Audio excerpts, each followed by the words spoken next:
ജില്ല പറയൂ. മലപ്പുറം ജില്ല. മലപ്പുറംകാരിയാണ്. എല്ലാവരും മലപ്പുറംകാരാണ് അല്ലേ? ഓക്കെ.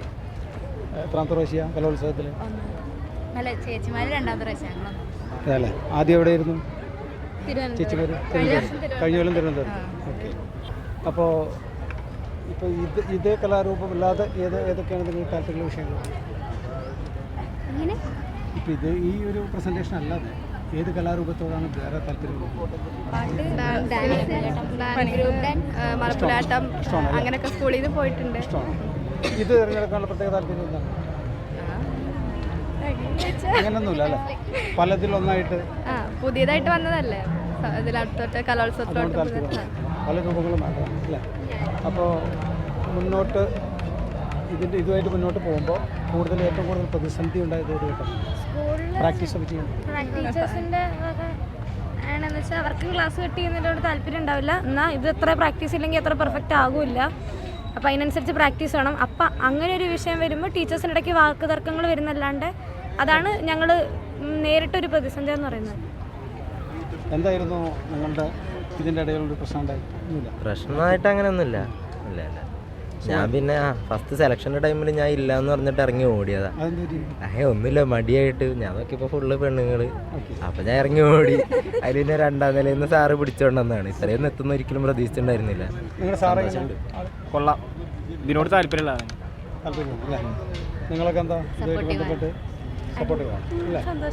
ഓക്കെ. അപ്പോൾ ഇതുമായിട്ട് മുന്നോട്ട് പോകാൻ തന്നെ തീരുമാനിച്ചിട്ടുണ്ട്. നല്ല കലാരൂപങ്ങളായിട്ട് കലാപ്രവർത്തനങ്ങളായിട്ട് ഒരു കലോത്സവം എന്ന് പറയുമ്പോൾ എന്താണ് മനസ്സിൽ തോന്നുന്നത്? ഞങ്ങൾക്ക് കലോത്സവം എന്ന് പറയുമ്പോൾ ഞങ്ങൾക്ക് ആദ്യം പറയാനുള്ളത് ഞങ്ങളുടെ വിൻസെൻ്റ് സാറിനാണ്. ഞങ്ങൾക്ക് ഏറ്റവും കൂടുതൽ സപ്പോർട്ട് തന്നിട്ടുള്ളത് ഞങ്ങളുടെ വിൻസെൻ്റ് സാറാണ്. ഇനിയിപ്പോൾ വേറെ ആരൊക്കെ പറഞ്ഞാലും ഞങ്ങൾക്ക് വിൻസെൻ്റ് സാർ തന്നെയാണ് സപ്പോർട്ട് തന്നിട്ടുള്ളത്. പുള്ളിയുടെ ടൈമും കളഞ്ഞ് പുള്ളി ഞങ്ങൾക്ക് വേണ്ടി കുറേ കഷ്ടപ്പെട്ടിട്ടുണ്ട്.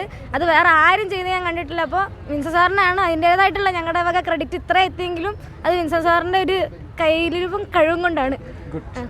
അതൊക്കെ ഞാൻ ചോദിച്ച ക്വസ്റ്റ്യൻ ഒന്നുകൂടെ ആവർത്തിക്കാം. കലോത്സവം, ഒരു സംസ്ഥാന കലോത്സവം എന്ന് പറയുമ്പോൾ പല ജില്ലകളിൽ നിന്നുള്ള കുട്ടികൾ, പല മതവിഭാഗങ്ങളിൽപ്പെട്ട കുട്ടികൾ ഒത്തുചേരുന്ന ഒരു വേദിയാണ് അല്ലേ? അവരുടെ സർഗവാസനകളെ പുറത്തു കൊണ്ടുവരുന്ന, പരിപോഷിപ്പിച്ച് മഹനീയമായ ഒരു നിലയിലേക്ക് എത്തിക്കാൻ ഉതകുന്ന ഒരു വേദിയാണ്. അപ്പോൾ അങ്ങനെ ഒരു വേദിയിലേക്ക് പങ്കെടുക്കുമ്പോൾ എന്താണ് നിങ്ങളുടെ ഒരു അങ്ങനെ ഒരു വേദിയിൽ പങ്കെടുക്കാൻ പറ്റിയതിൽ വളരെ സന്തോഷമുണ്ട്. ഇവിടെ വരെ സ്റ്റേറ്റ് വരെ എത്താൻ പറ്റിയത് തന്നെ വളരെ സന്തോഷം. അപ്പോൾ അങ്ങനെ കലോത്സവങ്ങൾ ഇനി ഉണ്ടാവണമെന്നാണോ? ഇതുപോലെ ഇതിനേക്കാൾ മികച്ച രീതി ഉണ്ടാവണം അല്ലേ? അപ്പോൾ സർക്കാരിനോടും എല്ലാവരോടും ഒരു മമതയുണ്ട് അക്കാര്യത്തിൽ അല്ലേ? കലാപ്രവർത്തനവുമായി ബന്ധപ്പെട്ട് മുന്നോട്ട് പോകുമ്പോൾ ഒരു റോൾ മോഡൽ ആരെങ്കിലും ഉണ്ടോ മനസ്സിൽ കാണുന്ന? അതായത് കുറേ മികച്ച താരങ്ങളുണ്ട് നമുക്ക് കലോത്സവങ്ങളിൽ പങ്കെടുത്ത് മുന്നോട്ട് പോയത്. പെട്ടെന്ന് മനസ്സിലേക്ക് വരുന്നില്ല അല്ലേ? അല്ല, അങ്ങനെയായിട്ടല്ല. ഞങ്ങളുടെ ട്രെയിനർ പുള്ളിക്ക് ഇതിനോടുള്ള ആത്മാർത്ഥതയും പുള്ളി പഠിപ്പിക്കുന്നതും എല്ലാം കൊണ്ട് ഞങ്ങൾക്ക് ഇതിനോടൊരു താല്പര്യമുണ്ട്. പിന്നെ പുള്ളി ഞങ്ങളുടെ അടുത്ത് അത്രയും സപ്പോർട്ടീവായിട്ട് നിൽക്കുന്നു. അപ്പോൾ ഞങ്ങളുടെ അടുത്ത് അതിനനുസരിച്ച് പുള്ളി നിൽക്കുന്നുണ്ട്. അപ്പോൾ ഞങ്ങൾക്ക് ഇതിനോടൊരു താല്പര്യം വന്നതാണ്. All the best.